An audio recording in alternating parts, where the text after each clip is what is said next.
시청자 여러분 안녕하십니까? 탐사기획 돌직구 40입니다. 현대중공업이 8개 회사로 나뉩니다. 필요한 절차는 모두 끝났고 이제 다음 달이면 각 회사들은 각기 다른 이름을 걸고 출범하게 되는데요. 현대중공업은 울산에 본사를 둔 얼마 안 되는 대기업 가운데 하나죠. 때문에 울산 경제는 물론이고 울산 시민 하나하나의 일상 속에 깊숙이 들어와 있습니다. 이번 회사 분할이 가져올 결과와 앞으로의 변화에 현대중공업의 구성원은 물론 울산 지역사회 전체가 주목하고 있는데요. 울산 MBC 탐사보도부 유희정 기자와 함께 회사 분할을 둘러싼 논란과 향후 전망을 짚어보겠습니다. 안녕하십니까? 사실 회사 분할 과정이 그렇게 순조롭지만은 않았었거든요. 노조는 물론이고 지자체나 경제단체까지 나서서 반대하기도 했었고요. 네, 그렇습니다. 지난해 말부터 올해 초까지 동구 주민분들이나 동구를 방문하신 적이 있으신 분들은요. 현대중공업의 분사나 분할을 반대한다는 내용의 현수막을 한 번쯤 보신 적이 있을 겁니다. 말씀하신 것처럼 노조뿐만 아니라 지역사회에서도 반발이 만만치 않았기 때문인데요. 그러다 보니까 거의 1년 가까운 기간 동안 굉장히 긴 진통을 겪었습니다. 어떤 과정을 거쳐서 회사가 나뉘었는지 또 앞으로는 어떻게 운영되는지 정리했습니다. 연단 앞을 안전요원들이 둘러싼 가운데 주주총회가 시작됩니다.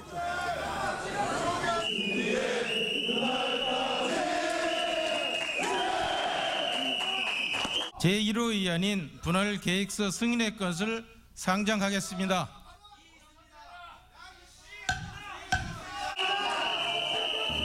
시작부터 고성이 오가고 수주산업과 양산산업은 그 특성이 여러 측면에서 다르기 때문에 비효율이 발생하고 갈수록 경쟁력이 뒤처지고 있는 실정입니다. 주주 간의 충돌도 곳곳에서 벌어집니다.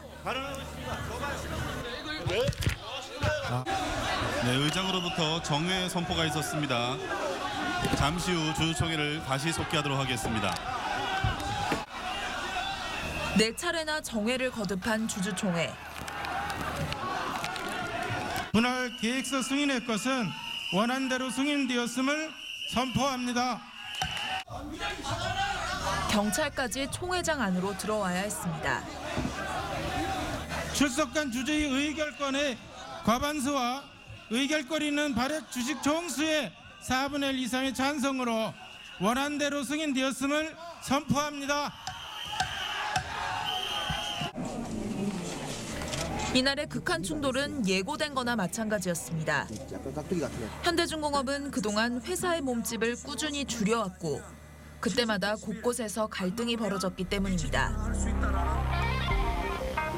본격적인 분사와 분할 작업은 지난해 2월부터 시작됐습니다.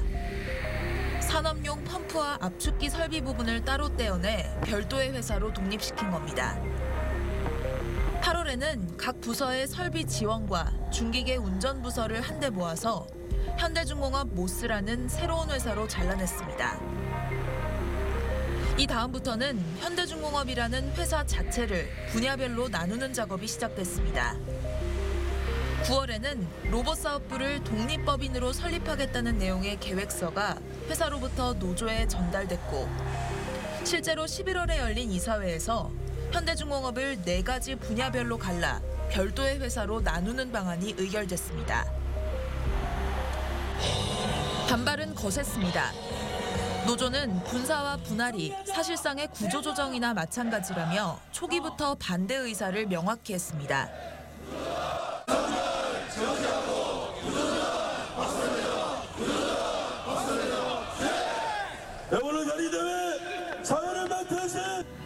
이에 대해 현대중공업은 분사와 분할 모두 조선업의 위기 극복을 위한 어쩔 수 없는 선택임을 강조했습니다. 회사가 커지고 사업 분야가 다양해지면서 태양에너지와 로봇, 건설기계 등 조선업과 관련이 없는 업종까지 다루게 된 게 지금으로서는 큰 부담이라는 겁니다. 서로 관련이 없는 사업 분야끼리 한 회사에 묶여서 발전을 도모하기 어렵다면 차라리 독립해 각자 경쟁력을 높이는 게 낫다는 판단입니다. 또 회사가 지고 있는 7조 원의 차입금 중 3조 원을 회사별로 나눠 가져서 현대중공업의 부채 비율을 낮출 수 있다는 전망도 내놨습니다. 하지만 분사되거나 나뉘는 회사 중 상당수가 울산을 떠나게 될 것이라는 소식이 알려지면서 지역사회도 들끓었습니다. 반세기 넘게 숱한 난관을 함께 극복해온 울산의 입장에서 현대중공업이 취한 일련의 조치는 울산 시민의 애정과 신뢰를 한순간에 짓밟는 것이나 다름없다는 생각을 지울 수가 없습니다. 현대중공업의 사업장 이전은 하청 관계에 있는 수많은 지역 중소기업의 사활과도 직결되는 문제이기 때문입니다. 하나, 지역 사회의 우려와 혼란을 최소화하기 위해 현대중공업은 분사 및 본사 이전 관련 구조조정 계획을 다시 한번 신중한 접근을 당부드립니다. 분사와 분할을 둘러싼 반목은 출구를 찾지 못한 채 1년 가까이 누적됐습니다. 지난달 27일의 주주총회는 분사와 분할 작업을 마무리하는 장이자 쌓여온 갈등이 한 번에 폭발하는 자리이기도 했습니다. 이제 4월이면 분사와 분할을 거친 완전히 새로운 체제의 새 회사들이 각자 다른 이름으로 업무를 시작합니다. 조선과 해양플랜트 등 원조격이라 할 수 있는 사업은 현대중공업의 이름 아래 남고 비조선 분야는 모두 다른 회사로 분리됩니다. 현대중공업 그린에너지와 현대글로벌서비스, 현대중공업 터보기계, 현대중공업 모스는 분사를 통해 현대중공업의 자회사가 됐습니다. 지난달 주주총회를 통해 분할된 현대로보틱스와 현대일렉트릭앤에너지 시스템, 현대건설기계도 현대중공업과는 별도로 운영됩니다. 현대중공업은 이번 분사와 분할 결정은 어쩔 수 없는 선택이었다며 제2의 창업이라는 각오로 새롭게 시작하겠다고 밝혔습니다. 이 결정에 찬성을 하든 반대하든 현대중공업과 울산이 제2의 창업이나 마찬가지인 중대한 변화 앞에 선 것만은 분명해 보입니다.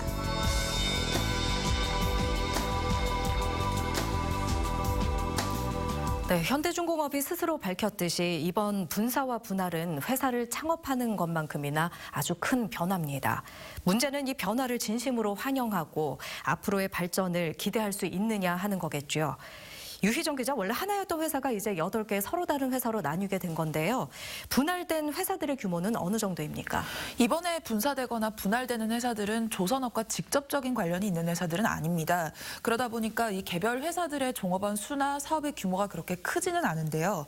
가장 대규모로 분사가 진행됐던 게 작년 8월에 분사된 현대중공업 모스인데 여기 종업원 규모가 900에서 1000명 정도입니다. 그리고 지난 2월에 주주총회를 통해서 분할이 확정된 곳의 종업원 수는 650명에서 700명 정도로 추정이 되고 있고요. 그래서 모든 사업 분야를 합치면 전체 현대중공업 구성원의 10에서 많게는 20% 정도가 회사를 나오게 되는 것으로 추정되고 있습니다. 규모로 봤을 때는 엄청난 변화라고 보기 어려울 수도 있겠는데요. 그런데도 노조나 지역사회 반발이 이처럼 거센 이유가 뭘까요? 사실 규모보다는 이 분사를 한다는 사실 자체가 문제가 되고 있는 것 같습니다. 왜냐하면 한 회사였다가 서로 다른 회사로 갈라지게 되면 종업원들의 입장에서는 완전히 다른 길을 가게 될 수밖에 없겠죠.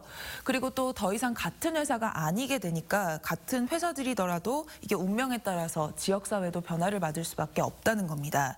그리고 그간의 분사 과정에서 벌어졌던 일들을 돌아보거나 아니면 앞으로의 상황을 예상할 때 그렇게 좋은 변화가 있을 것 같지는 않다. 이렇게 우려를 하시는 분들도 많은 것 같습니다. 분사 문제를 둘러싼 쟁점들을 알아봤습니다.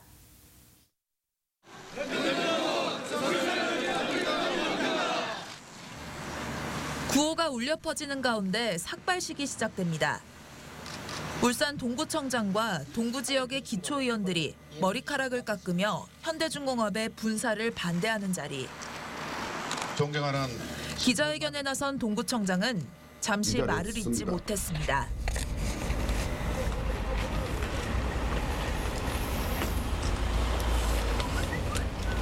우리 동구의 미래를 좌우할 중대 사안에 대해 국민들의 강력한 반대 의견을 한 번 더 전달하고자 오늘 자리를 함께했습니다.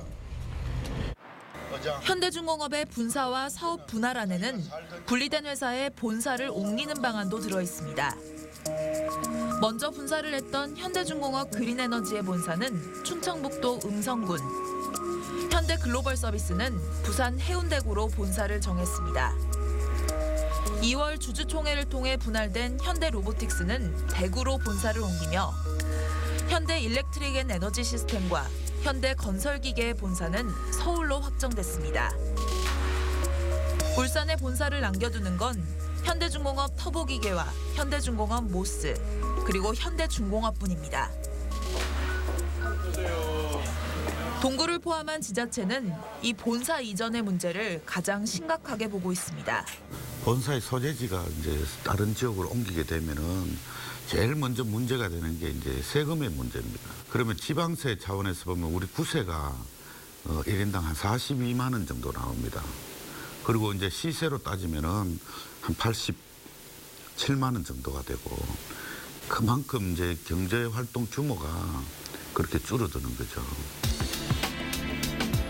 본사 이동과 함께 지방세를 울산 바깥에서 내게 되는 직원은 약 700여 명. 이들이 빠져나가며 울산이 놓치는 세금만 연간 9억 원에 달한다는 설명입니다. 이에 대해 현대중공업은 본사를 이전하더라도 세금은 사업장이 있는 지역에서 내기 때문에 세수에 큰 차이는 없을 것이라는 입장입니다. 지금 총 울산을 떠나는 인원이 이제 지금 650여 명, 그리고 울산으로 오는 인원이 타 지역에서 오는 인원이 1,020여 명이어서 오히려 울산으로 유입된 인원은 한 370여 명으로 더 많은 상황입니다. 그리고 현재 추진 중인 이제 사업 재편이 이제 성공적으로 마무리되고 나면 아무래도 경쟁력이 더 높아져서 투자가 활성화되고 하면 지역 경제나 그 일자리 창출에 더 기여하는 계기로 될 것으로 기대하고 있습니다. 분할하는 회사들은 본사만 외지로 옮겨가지 사업장은 대부분 울산에 남겨놓을 계획이기 때문이라는데요. 이에 대해 지자체는 세수만이 문제는 아니라고 반박하고 있습니다. 그러니까 결국은 이제 도시의 기본 구성은 이제 주민이고 결국은 사람 아닙니까? 사람 한 사람이 이제 경제 활동의 주체가 되는데 세수 차원에서도 그렇게 이제 감소되는 측면도 있고 또 이제 그 경제 활동을 주체인 사람이 빠짐으로써 그만큼 경제 활동 규모가 큰 타격이 있고 영향을 미친다는 거죠. 동구에서 가장 큰 전통시장인 대송시장. 물건을 내놓고 장사를 준비해보지만 거리는 한산한 편입니다. 상인들한테 한 3, 4점에도 올라 시장 보러 온 사람이 올라가지는 부대찌가 올라가지 못했는데 지금은 뭐 장사에도 영 사람이 그냥 그만이 사람이 많이 빠져나갔다는 거죠. 시장 한편에는 현대중공업에서 지은 문화회관의 건물이 있습니다. 식당과 식료품점들이 입주했던 1층부터 빈자리가 보이기 시작합니다. 여기도 그렇고 저기도 그런데 이 집인데 이사 가고 뭐 이래가지고 저 집 나오고 이 집 나오고. 2층은 아예 셔터를 내려놨습니다. 현대중공업은 건물을 팔았고 새 주인이 시작한 임대 사업은 별 소득이 없습니다.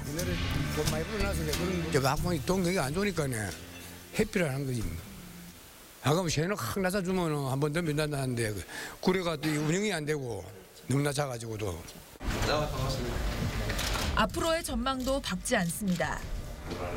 지난해 12월 현대중공업은 경기도 성남시와 업무 협약을 맺었습니다. 이재명 성남시장님 순찰했습니다. 신축, 연구 인력을 이전하고 기업 R&D 기능의 점진적 확대를 통해 성남시 지역경제 활성화에 일입을 담당하며 그룹 차원의 신기술 연구와 신제품 개발을 담당할 통합 R&D 센터를 2020년까지 성남에 건설하겠다는 내용입니다. 울산하고 용인, 마포리 등의 이게 산재되어 있는 저희 그룹의 그 R&D 인력을 통합하고 또 이 부분별 협력을 통해서 시너지 효과를 갖다가 창출하기 위해서 우리가 이를 이제 계획을 했고 현대중공업 그룹 인력이 이주 들어오면 한 2,000여 명 정도로 시작을 하지 않을까, 그 정도 되지 않을까 생각을 하고요. 3,000, 5,000 이렇게 좀 회사가 팽창하면서 많은 인력들이 이쪽으로 모이게 될 것 같습니다. 우리 주민들의 먹고 사는 문제를 해결하는 것이 제일 중요한 일이고, 또 그런 일들이 조금씩 성과를 낼 때마다 가장 크게 자부심을 느끼는 일이 바로 이 기업 유치입니다. 또 장기적으로나마 현대중공업의 본사를 포함한 대부분의 주요 계열사들이 아마 여기에 같이 있게 될 가능성이 높다고 해서 우리 성남시로서는 아주 큰 좋은 기회를 얻게 된 것 같습니다. 결단해 주신 데 대해서 진심으로 감사드리고, 이번에 분사가 결정된 로봇 사업부는 울산을 아예 떠납니다. 본사와 함께 사업장도 대구로 옮기게 됩니다. 내년 2월까지 대구 달성군 테크노폴리스에 본사와 공장을 이전하기로 했습니다. 현대 로보틱스는 1,500여 원을 투자해 생산 규모를 2배 가까이 확충하고 의료 로봇과 첨단 로봇 등 사업을 확대하기로 해 지역 로봇 산업 활성화에 크게 기여할 것으로 기대됩니다. 부산으로 직원 190명이 옮겨간 현대글로벌 서비스는 2022년까지 1,000명을 고용하는 걸 목표로 내세웠습니다. 거기에는 현대중공업뿐만 아니라 충남 대산에 있는 현대오일뱅크라든지 그룹사의 곳곳에 산재된 그룹 계열사의 R&D 역량을 모으기 위한 곳이거든요. 그리고 기존의 연구조직이 위치한 용인과도 인접한 성남에 적합한 부지가 있어서 MOU를 체결한 거예요. 하지만 장기적인 고용을 확보할 수 있는 기회는 전부 울산 바깥으로 나가게 됩니다. 사람들이 점진적으로 이동할 수밖에 없을 거고, 사업장도 지금은 울산하고도 동구에 있지만은 점진적으로 이동을 할 수밖에 없을 거다, 이렇게 판단을 하고 있는 거죠. 여기에 대해서 현대중공업은 명확하게 얘기를 하고 있지 않습니다. 문제가 없는데 왜 이러냐 얘기하지만 우리는 그렇게 하지 않을 것이다. 본사 이전도 하지 않을 것이고, 이를테면 노동자들의 이동도 이 외에는 없다라고 분명한 입장을 낼 수 있느냐라고 얘기하면 거기에 대한 입장은 저는 들은 바가 없거든요. 분사와 함께 현대중공업을 떠나게 되는 직원의 입장에서는 회사의 결정을 반길 수 있을까요? 현대중공업 입사 17년 차가 된 종업원을 만나봤습니다. 소속된 사업부가 현대중공업과는 별개의 회사로 분할됐고, 본사는 울산 바깥으로 정해졌습니다. 문제는 가족 때문에 당장 울산을 떠날 수가 없다는 겁니다. 비슷한 사정이 있는 직원들과 회사에 호소해봤지만 소용이 없었습니다. 성남으로 이동하는 사람들이나 대구로 이동하는 사람들이나 이쪽에 어디 평택인가 또 올라간다는 얘기는 있어요. 그러니까 그 인원들이 지금 이동하고 있는 사람들을 받아줘 버리면 뒤에도 계속 말 들어줘야 되고 그러다 보니까 회사는 그런 선례를 안 만들겠다. 돈이 필요 없이 다 따라가야 된다. 안 그러면 사표를 쓰든지 해고를 당하든지 알아서 해라. 지난달에 분할 결정을 통해 나뉜 로봇 사업부와 전기전자, 건설 기계 부분의 종업원들은 회사의 업무 지시를 거부할 방법이 없습니다. 먼저 분사가 진행됐던 현대중공업 모스의 경우엔 본인이 분사되는 회사로 떠나길 거부하면 현대중공업에 남을 수 있었습니다. 결과는 어땠을까요? 분사를 거부했던 한 직원이 며칠 전에 받은 문서, 징계 공고입니다. 분사를 끝까지 거부하고 현대중공업에 남은 직원들은 회사의 지시에 따라 용접과 도장 부서로 배치될 예정입니다. 평생 동안 크레인을 운전하거나 설비를 보수하다가 갑자기 업무가 바뀐 건데, 회사는 새 업무의 숙지가 부족하고 관련 자격증을 따지 못했다며 줄줄이 징계를 내렸습니다. 사실 보내더라도 어느 정도 그 사람들을 고려하고 이런 거를 조금만 더 생각했다면 조합하고 사전 협의도 하고 좀 더 나아가서는 본인의 의사도 물어보고 또는 가지수도 좀 더 폭넓게 해가지고 이게 안 되면 이게라도 자기 적성을 따라서 이렇게 갈 수 있게끔 그런 정도의, 그게 가장 기본적인 행동이거든요. 그런 게 전혀 고려되지 않는 상태에서 가장 힘든 직종 2개를 딱 골라가지고는 이걸 계속 하라 하니까 그 적성에 안 맞는 사람은 당연히 그 이제 성적이 좋게 나올 리가 없죠. 다른 직원이 받은 문자 메시지. 1월 2일 저녁 6시에 수신된 내용은 당장 내일부터 한 달 동안 회사에 나오지 말라는 겁니다.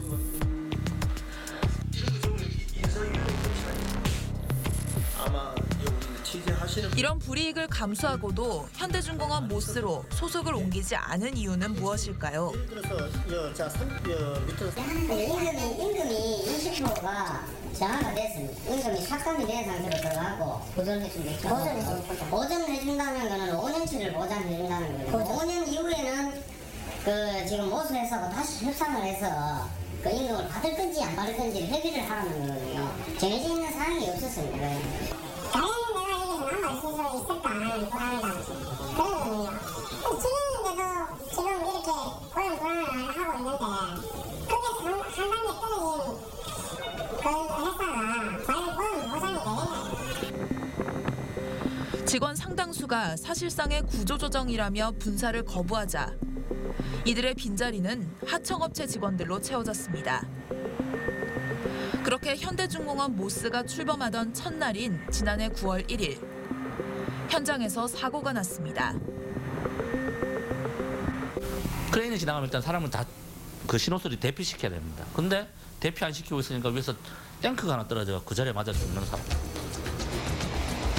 이날 크레인 운전사와 신호수는 현대중공업 모스와 계약한 하청업체의 소속이었습니다. 한 달 뒤에는 작업 중이던 크레인 2대가 부딪혔습니다. 한 대는 정규직이, 한 대는 하청업체 직원이 운전하고 있었습니다. 가운데서 일하던 사람이 목숨을 잃었습니다. 숙련되지 않는 노동자들이 일단 투입만 돼 있는 거예요. 조선소는 크레인이 움직이지 않으면 일이 안 되니까. 그러니까 이런 작은 사고들부터 큰 사고들이 반복돼서 나가는 거죠. 크레인 타고 계시는 분들은 항상 그 장비를 타고 20몇 년간 근무를 하셨기 때문에 이걸 감으로 체득을 하고 계시는 거예요. 그래서 다른 운전 아무리 잘하시는 분들이 이걸 타시더라도 여기서는 적응이 안 되는 거예요. 그런데 지금 아무나 붙여놓고 일을 한다고 하니까 당연히 신호 입장에서 신호수도 마찬가지인 게 신호수하고 크레인 운전수하고 어느 정도 이렇게 합이 맞아야 원활하게 일이 되고 안전하게 일이 되는데 합도 안 맞는 상태에서 그 기계에 대한 정확한 숙지도 안 돼 있는 상태에서 일을 하니까 항상 위험이 잠재되어 있는 거예요. 그래서 사고도 많이 나는 거예요. 현대중공업은 이에 대해 모스가 설립된 이후인 지난해 8월부터 올해 2월까지의 사고 건수는 직전의 같은 기간과 별 차이가 없다고 반박했습니다. 이제 사측에서 얘기하는 거는 모스가 생겼기 때문에 그게 생기면서 이제 적응 기간이기 때문에 이런 사고가 일어날 수 있다 이런 인사들을 얘기하는데 그럼 적응 기간 때문에 사람이 죽고 사람이 다쳐도 되는 거냐? 그 회사 이익 때문에 사람 목숨이랑 이익이랑 바꾼다는 얘기잖아요. 그건 진짜 잘못된 거예요.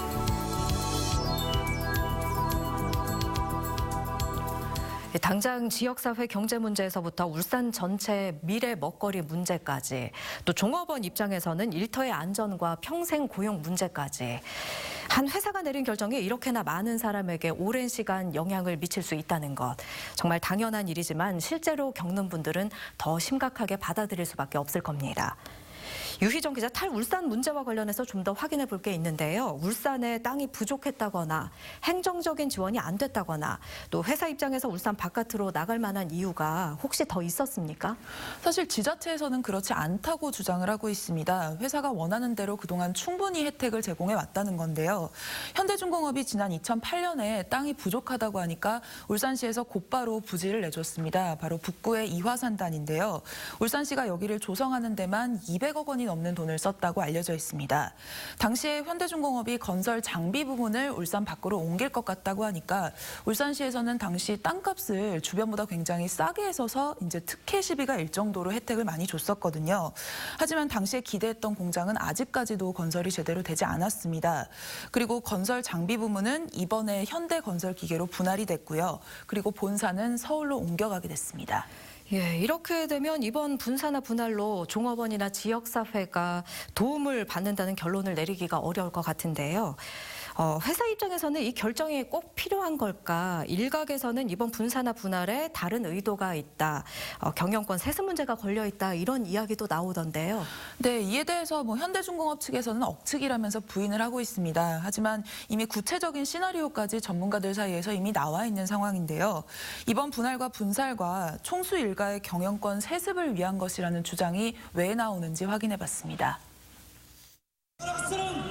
지난달 15일 회사 분할을 위한 주주총회를 반대하는 집회가 열렸습니다. 이 자리에서 회사 분할의 목적을 의심하는 목소리가 나왔습니다. 조선산업 불황을 핑계로 경영 합리화를 전국적으로 알리면서 그 틈에 떡볶이에 제사 지낸다고 정몽준 씨의 부의 추측을 가속화하기 위해서 이제 2월 27일 합법을 가장한 편법 경영 승계의 조장의 날을 맞이하고 있습니다. 우리는 결코 증권계도 주주총회가 끝나자마자 이후에 총수 지분을 예측하고 경영권의 승계 가능성을 점치기 시작했습니다. 왜일까요? 회사 분할은 분야가 같은 사업끼리 하나의 회사를 만드는 식으로 이루어졌습니다. 문제는 이들이 동등한 지위에 서로 다른 회사로 흩어진 게 아니라는 점입니다. 분할된 회사들은 지주회사와 사업회사, 일종의 자회사의 관계로 재편됐습니다.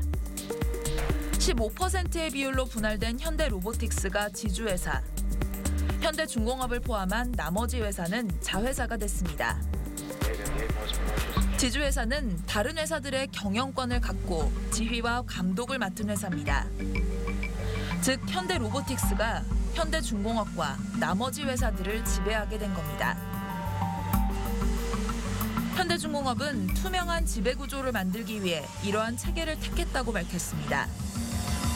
하지만 시민단체들의 생각은 좀 다릅니다. 정말 경영 합리화를 위한 거고 경쟁력 강화를 위한 거면 지주회사 체계도 전환할 수 있다고 보는데요. 그 과정에서 본인의 어떤 다른 비용 지불 없이 경영권만을 이제 강화하고 그리고 이후에 이게 경영권 승계도 이어질 수 있다라는 지금 문제의식이 있기 때문에 이걸 이해하려면 이번 분할의 두 가지 특이한 점을 알고 있어야 합니다. 현대중공업은 회사의 분할 방식으로 인적 분할을 택했습니다.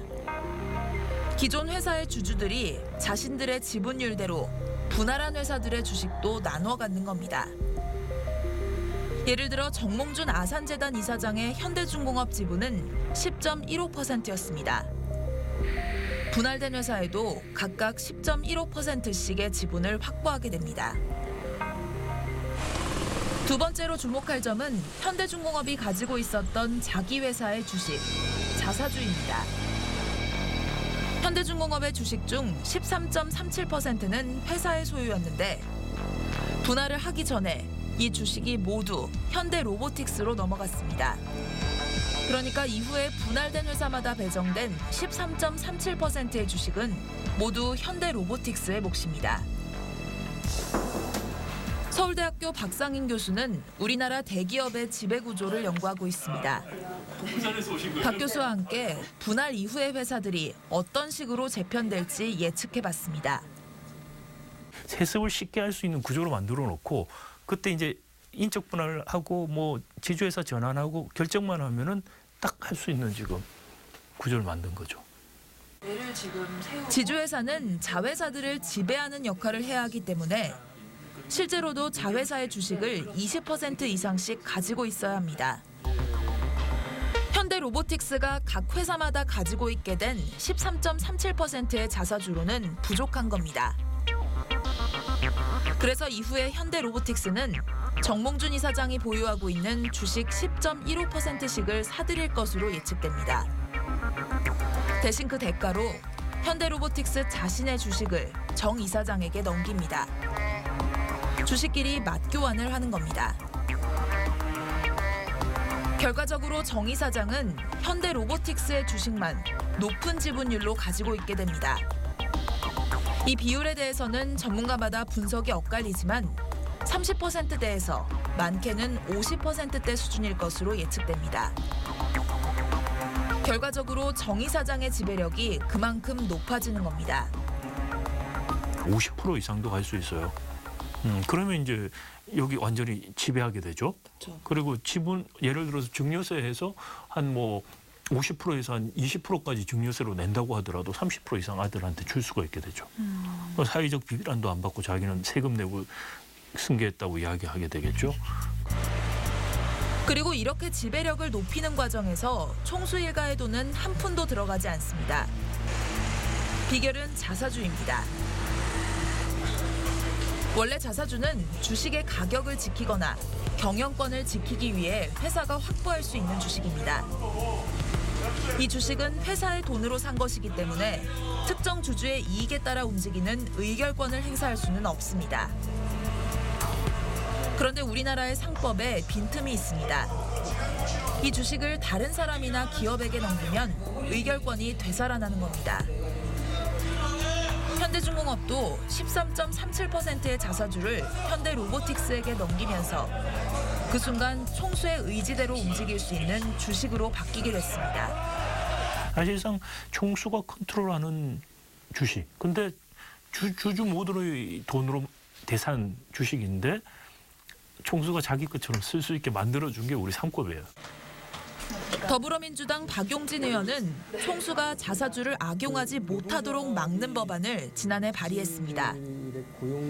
자신들의 어떤 경영권의 불안을 해소하기 위해서 이런 방식을 통해서 회사의 자사주, 회사의 공동재산을 편법으로 이렇게 가져가려고 하는 거, 편취한다고 하는 거, 이 정말 위험천만한 일이고 우리 사회 전체적으로 사회적인 역행하는 방향이다 이렇게 봅니다. 최근 들어 현대중공업뿐만 아니라 삼성 등 많은 대기업들이 비슷한 방식으로 기업 구조를 바꾸고 자사주를 동원하고 있기 때문이라는데요. 3세 경영으로 전환하는 과정에서 안정적으로 이 경영권을 승계하고 안정적으로 회사를 계속 자기 가문이 유지해가기 위해서 이 방식을 찾아낸 거고요. 이것이 법의 미비, 법의 공백이 확인된 거거든요. 그러면 그러니까 사실 대주주가 지배력을 확대하려면 그만큼 필요한 비용을 이제 지불하면 되는 건데 그런 비용을 감당하지 않고 어떻게 보면 자사주는 회사의 자본이거든요. 그 자사주를 활용해서 지주회사 체계에서 지배력을 강화하는 건 사실 이거는 자사주의 마법이 아니라 저희는 자사주의 약탈이라고 보고 있습니다. 현대중공업은 분사와 분할이 조선업의 위기 극복을 위한 불가피한 조치이며 이번 결정은 지배구조나 경영권의 승계 문제와는 아무런 관련이 없다고 선을 그었습니다. 이제 저희 지분 구조를 보면 또 분명히 알 수 있듯이 전혀 지분이 이동한 거나 이런 변화가 전혀 없는데 지금 그런 이야기를 왜 하는지 근거가 없는 내용이거든요. 전혀 뭐 변화가 없는 상황이지 않습니까? 이 주장이 사실인지 거짓인지는 현대중공업의 이후 행보를 통해 직접 확인할 수 있게 될 겁니다.